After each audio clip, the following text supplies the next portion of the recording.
But we are going to start right now with an update to a criminal case against Matar. He's the man who police say ran on stage at the Chautauqua institution last month and repeatedly stabbed noted author Salman Rushdie. The suspect was in court again this week for a routine hearing, and there was a request from prosecutors that caught the eye of a lot of court watchers. Chautauqua County District Attorney Jason Schmidt asked for an order of protection in order to keep the identities of witnesses in the case secret from the defense, including from the suspect himself.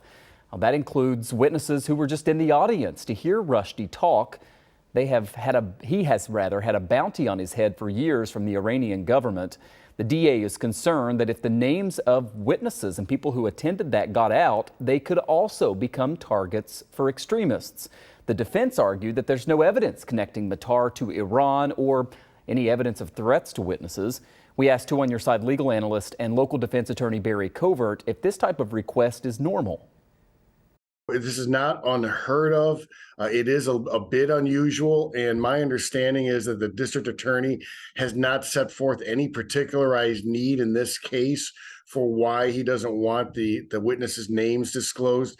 If he's just concerned because there's a stabbing involved, then that would seem to give rise to this being something that can be done on any given case that we have a stabbing or perhaps a homicide case or a serious violent assault case. And that's not the standard that the judges have been utilizing. So the next question here, is there a chance that the judge will grant the request? Barry is not convinced, and he's concerned about what it could mean for the defense in cases like this.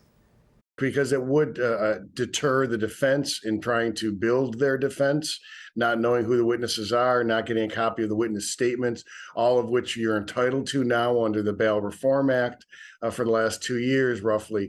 So it would be something that the district attorney has to establish a good cause, show that cause, and have the judge agree that there's no remedy short of failing to disclose the names of the witnesses, a copy of their witness statements that they've provided to the prosecution or law enforcement.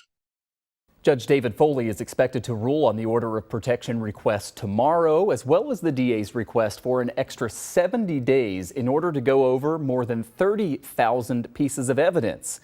He says that he has in the case. They'll then have to turn that over to the defense. So more to come on this tomorrow.